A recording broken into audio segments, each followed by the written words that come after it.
Hi. Hello. I'm speaking to you from the forest outside Stockholm, Sweden. Anna here is helping me film the video, and Ruslan and Lisha in Kiev are functioning as a kind of TV studio to which I am like the foreign correspondent. At times during this performance, we will try to patch in other images, not from here, not from the forest. And it may or may not work. So this is a bit of an experiment. For this performance to function, I need you to help me with something. I would like you now to take a quick look around to wherever you are right now and find 5 things that have a distinct smell. Just whatever you can find quickly around you. You can get up and walk around and look for them. I'll give you a few minutes, 2 minutes or so, and to do so. And while you do that, while you locate your 5 things with distinct smells, I will tell you a story. The story of the slaughterhouse that became a museum, which is now literally full of shit. This here is an image from the port of Cyrus, one of the Cycladic islands in Greece. You're looking straight at the harbor basin. If you were to turn your head about 110 degrees to the right, you would see a hillside on the opposite side of the bay, and on it several buildings. One of them had once been designed to be a slaughterhouse when, for some reason, be it bankruptcy or bureaucracy, construction on it halted.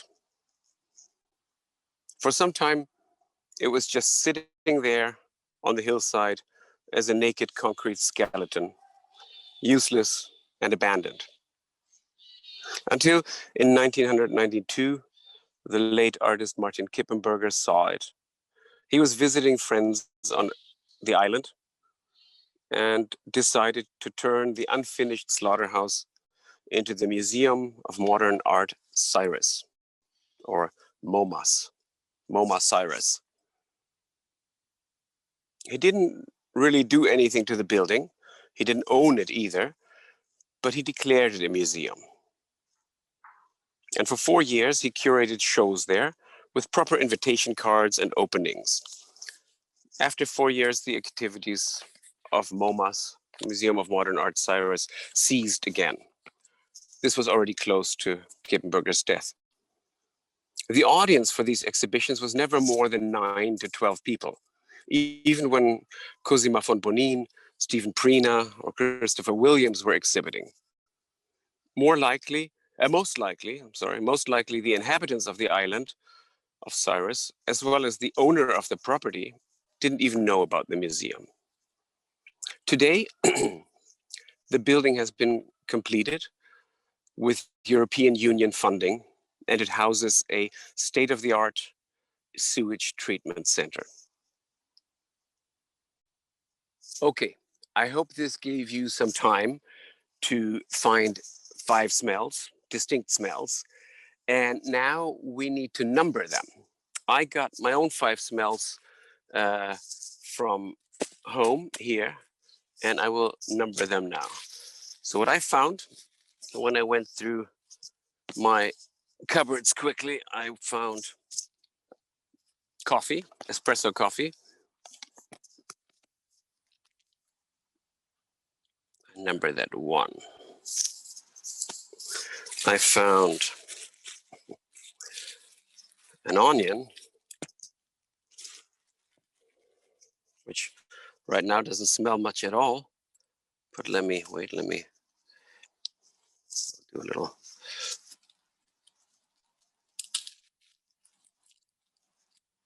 And I will number that 2. So 1, 2, the onion. Then I found a little flask of eucalyptus oil. Number that 3. So I also found some lemon. It's not the freshest, but it still smells. Number that. 4. And then I found an eraser like this. Take that out. Otherwise you can probably not smell it at all.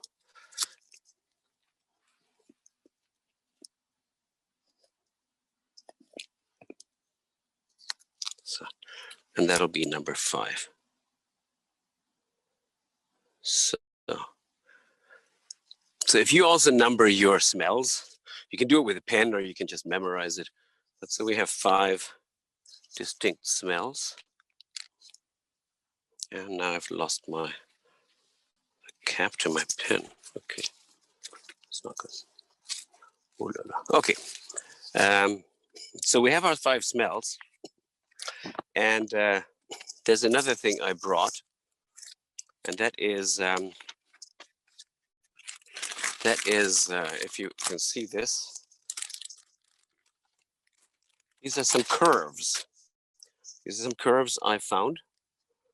And they're also numbered. And number 1 here, it's curves of contemporary artwork index versus S&P 500. So if you see we're talking 2000 to 2018, the blue line is the contemporary artwork price index. So this would be, if you invested in contemporary art, this would sort of be the development of your investments, if you invested kind of across the board. The red line is actually post-war art, so contemporary art, post-war art.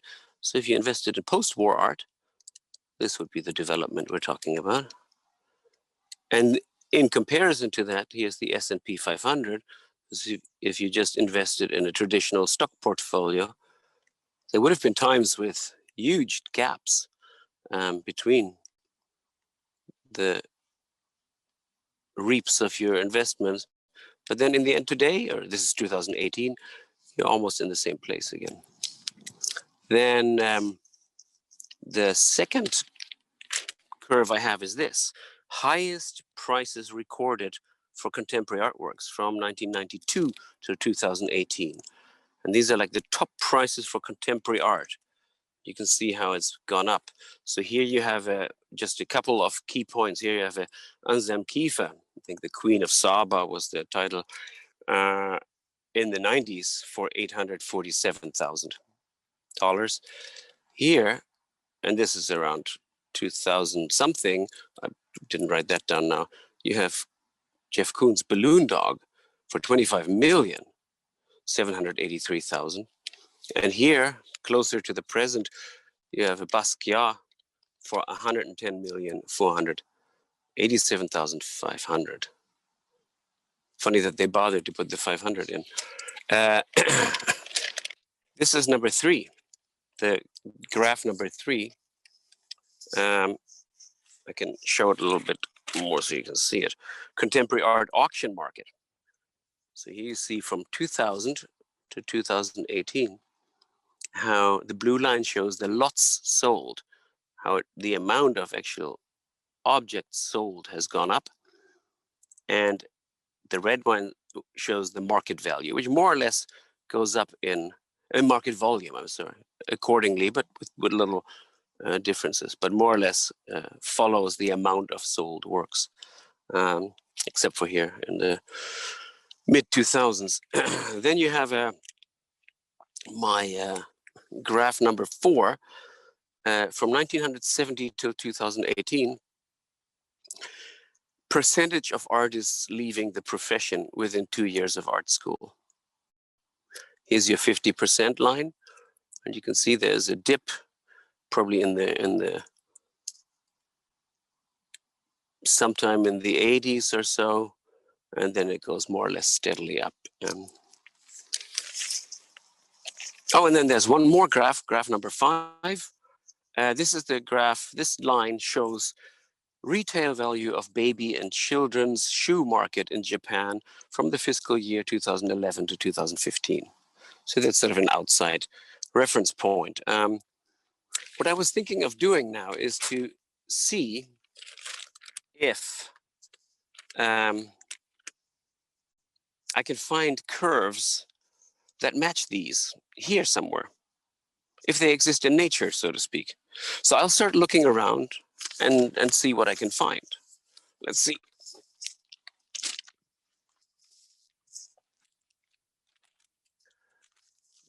Let's start with here. This birch tree looks promising.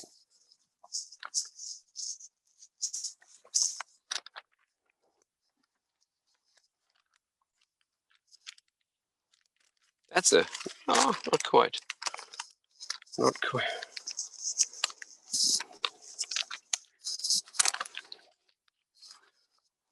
I think this is probably the easiest to find on a birch, that is. No, I'll go back to this side.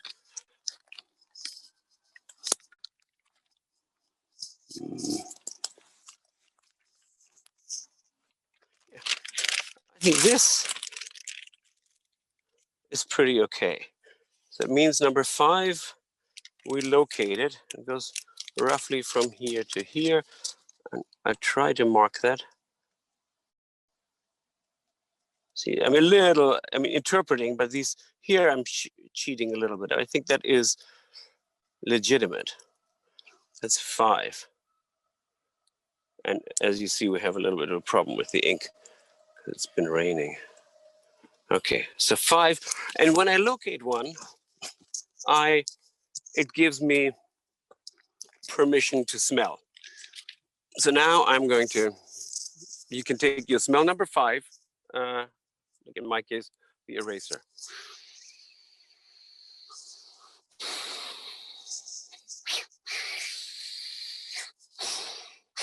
Okay, so let's see if we find something else. Maybe on the ground here.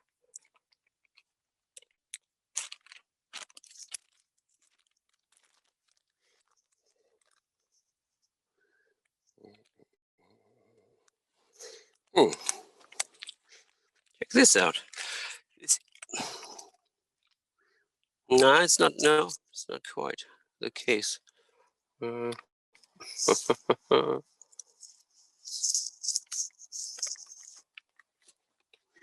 almost think it has to be a twig-like situation.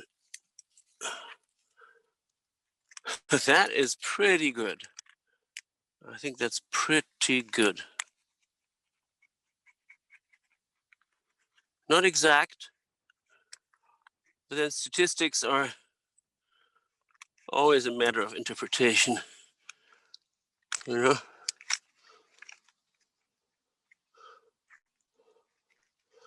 So, and that would be on number 2.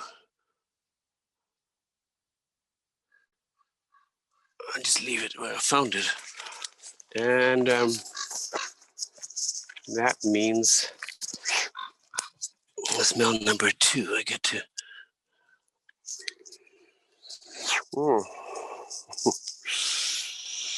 So whatever your smell number 2 is now, is the time to do that. All right.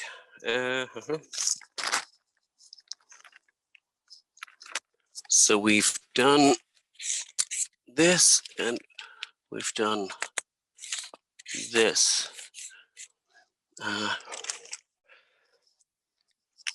I think I'm looking for something rather small. I think this looks promising for my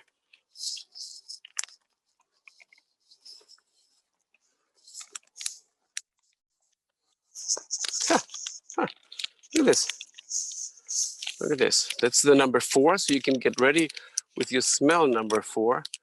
I'm not sure that I can actually draw on this right now. And that is percentage of artists leaving the profession within 2 years of art school, between 1970 and 19. So here we can go here, 1970 It's too wet. So, and that was the number 4. This pen isn't doing it. We know it's number 4. Okay. Let me see. Sorry for the camera. And that is 1, 2, 3. Lemon. So that's very refreshing. Nice. Okay. Number 4 we got. We have 2 more left. This we can cross out also. Let's see. Contemporary art auction market. Number 3. That's a fair. I almost think that looks like a twig or some formation on the ground, which of course makes it completely impossible to find to use the pen. Oh.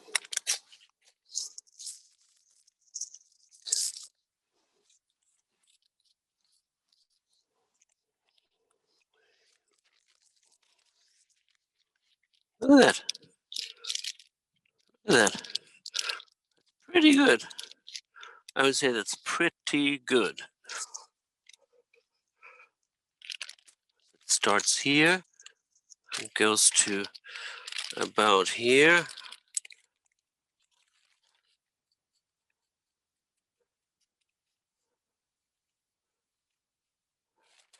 That was our number 3.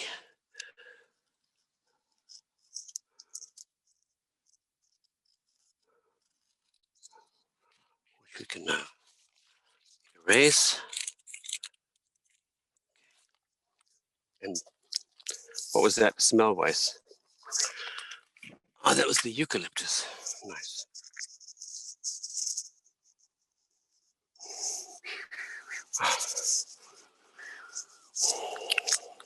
So take your smell number 3 and smell it. And then that just leaves us with this rather complex graph of contemporary artwork index versus S&P 500. I think we see whichever one I find will be official. That was my number 3. There you can. So maybe I'll go into the thicket here a little bit.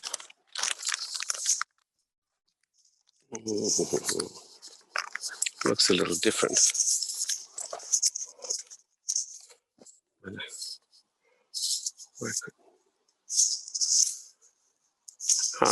Maybe this dead tree here would be something.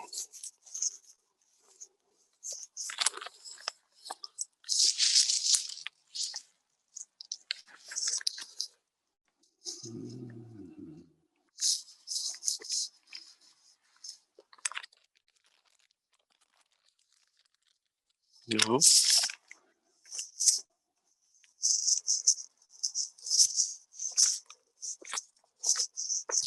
Yeah, these look nice, these mossy things. Let me see. Look at that. That's at least the, okay, this is, I could say this is post-war art sales between, let's say, 2003 and about 2008 we have. That's this thing. And that would be our number 1. Let's see if we can find the other part of the curve somewhere else, because we don't want to be cheating here. Yeah, it's a weird, unusual curve that doesn't really seem to exist in nature.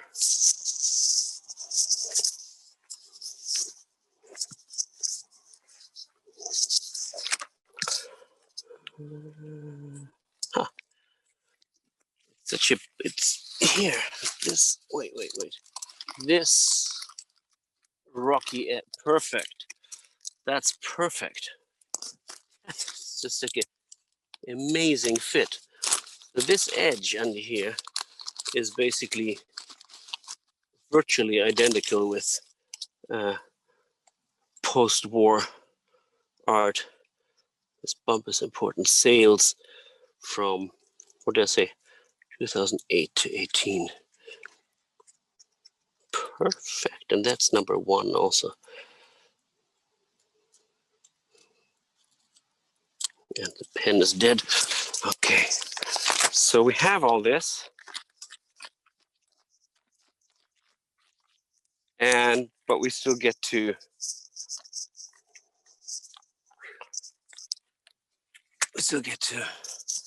take our smell number 1, which in my case is espresso. Ooh, very nice. Ooh. So,